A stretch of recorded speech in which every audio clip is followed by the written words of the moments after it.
the front line, leave them in the box. Blind to the mess like I had cataracts. When our symbol go off, everybody talking smart. When I start up the drum line, sound like a heart attack. Molly on that don't care, dark skin been clear. You all scrubs, I ain't talking about no skincare. They sniff coke, they wigging out, I could see the lace. You saw your fit before you left, but did you see your face?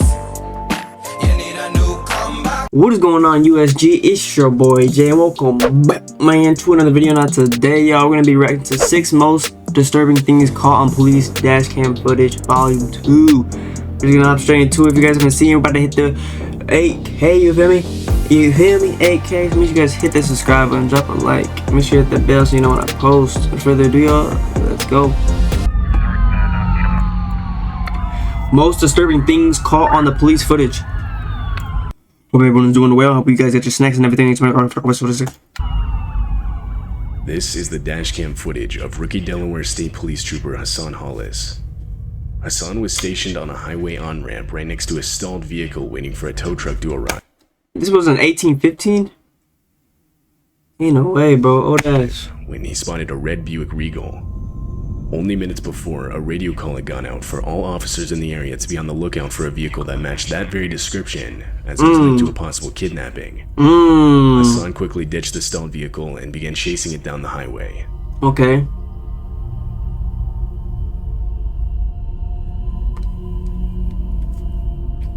After a few moments, he caught up to it and got right behind it. The license plate matched up. Hassan then radioed for backup and began pulling the vehicle over using extreme caution. Get his ass.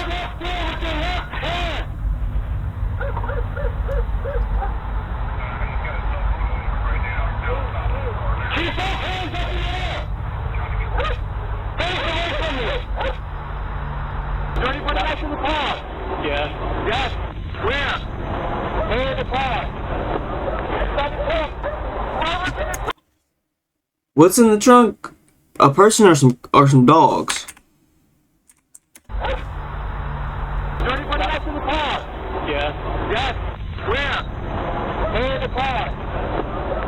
Oh my god, he got people in the trunk. Like, bro, I don't understand what be going through people's minds sometimes. Like, you gotta think about it. Like, you know what? I'm about to kidnap. Like, what you mean?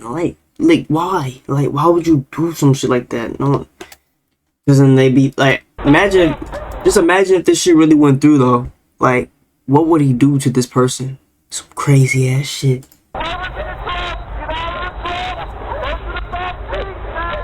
Inside the vehicle was 35-year-old Lewis Coleman.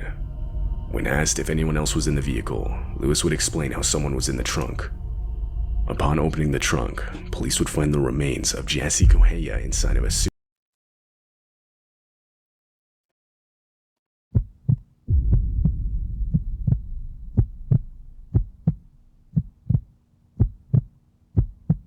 Remains? So the person's already dead? Suitcase. A suitcase which Lewis was later found to have purchased only a couple days earlier at a nearby Walmart.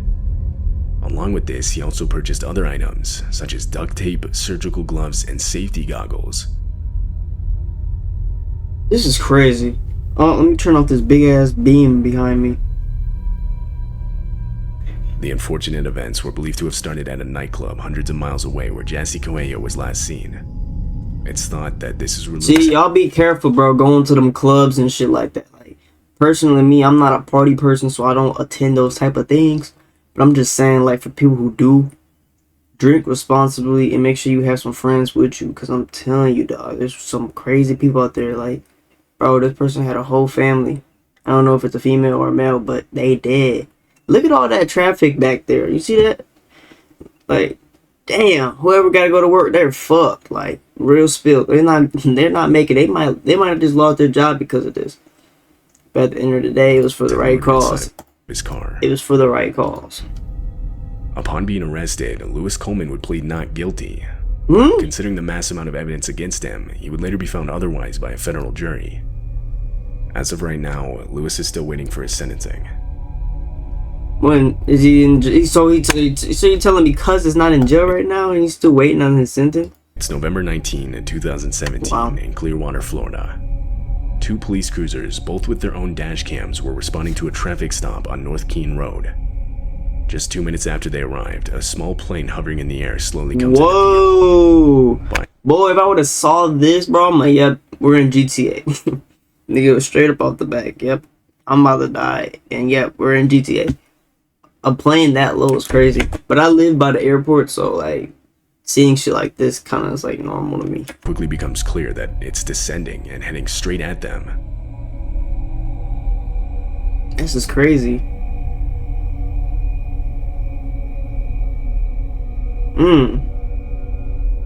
Did it crash?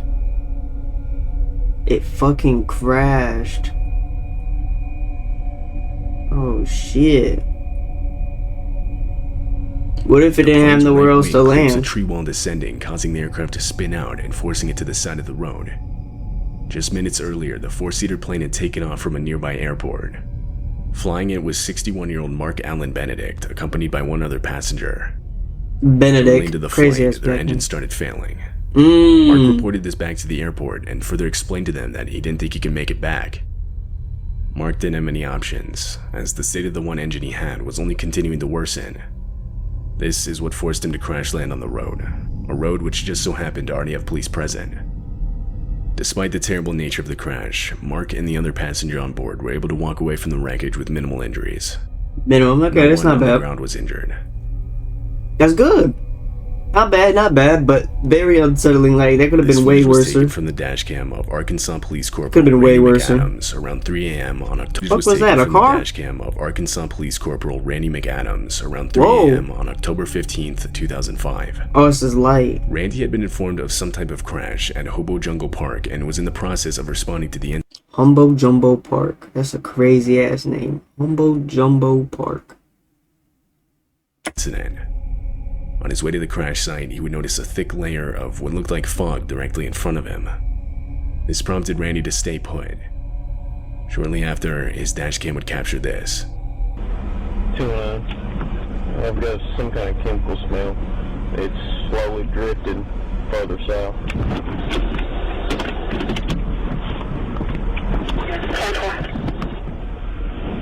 Chemical smell? What the hell's leaking? What the fuck was that? It sounded like a nuke just went off. But I'm not seeing shit. Ah. Damn, boy.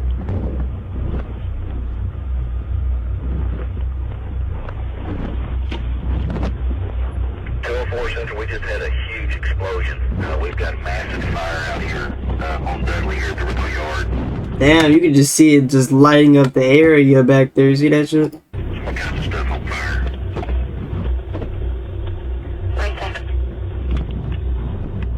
Just lost power down here on the hill. 10-4. You might want to back your unit up. Oh, he said that shit quick. 2-9. You very quiet, but you might want to back that bitch up, motherfucker. You about to get your ass snatched up by the flames. Bro, look how quick that boy got to where he was just parked. Hey, nigga, I'm talking about he hand on the passenger seat, like he gripping that bitch like this, nigga. And he putting that bitch back. Get your ass out of my way. Get the hell up out of here. He said, get your ass out of my way. Look at this. Power down here on the hill. 10-4. 209, you might want to back your unit up.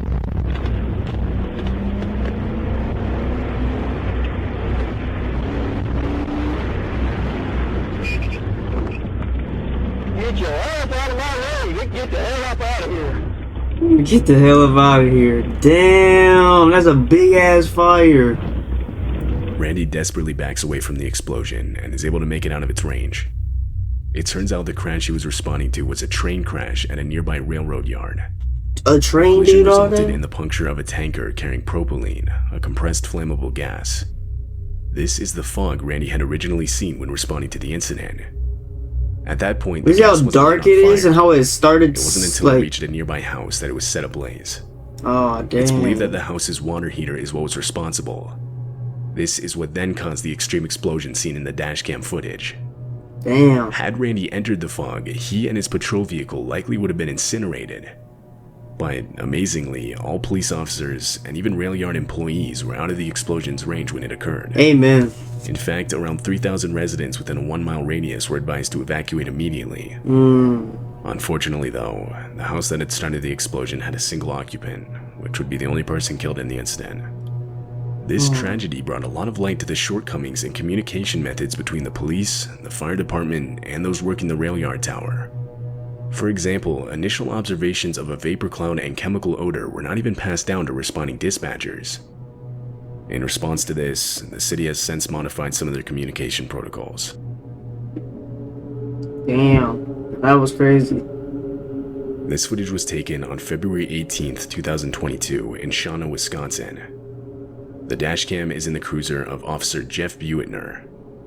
Jeff was patrolling the highway when suddenly this happened.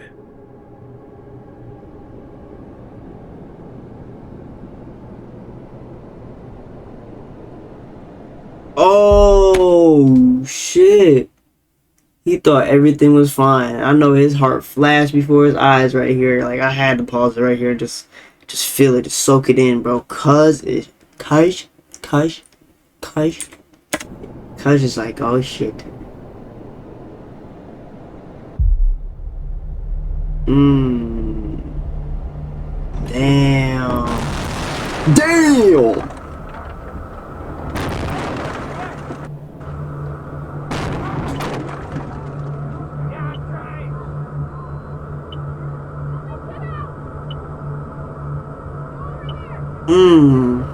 A pileup of cars comes into view, but same as everyone else, the icy conditions didn't allow enough time for Jeff to slow down, forcing him to crash.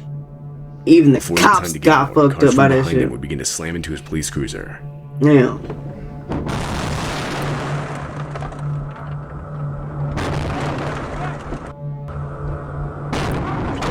Jeff was now trapped inside of his vehicle.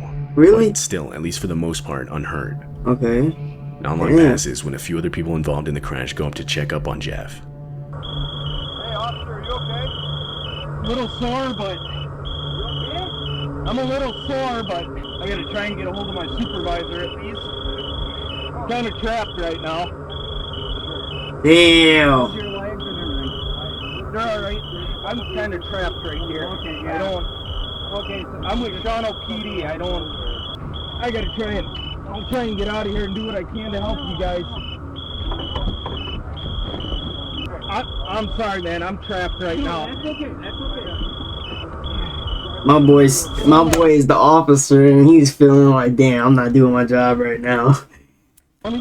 Normally, you would just have your shit like right on your shoulder and be like 10-4. I go my ass crashing the damn, you know. Hey, get out of my driver's door first. Can you?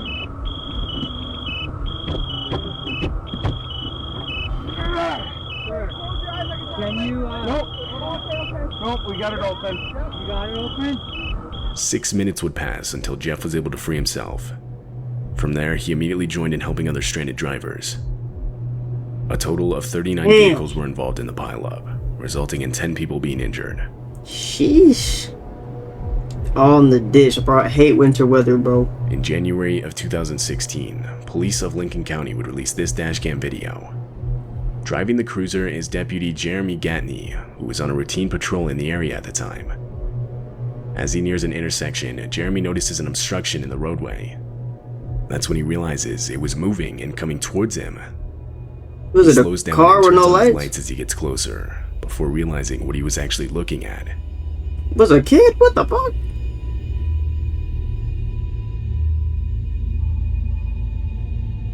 Did I say kid?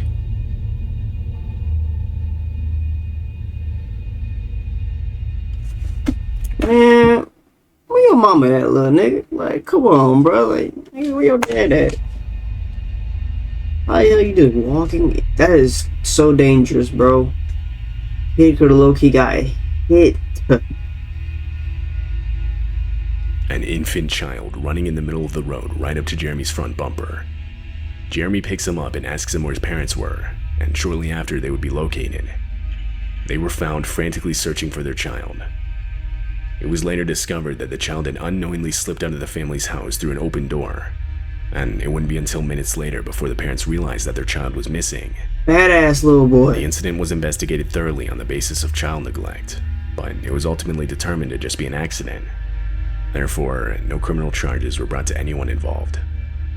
Man, he might have just been a badass boy that just wanted to explore some shit. I'm not even gonna lie to you. On the morning of February 24th, 2015, police would receive multiple calls from a neighborhood in New Jersey reporting a strong smell of gas in the air. Well, some shit about to explode. Firefighters and utility workers would respond to the calls. They suspected a gas leak and were quickly trying to locate where it was coming from. Meanwhile, 75 different homes in the nearby area were evacuated. Then, caught on one of the responding police cruiser's dash cams, a sudden explosion. And look at all me. Damn! Imagine being right by that shit. I would have been like, what the fuck was that? Like, on some real shit, bro.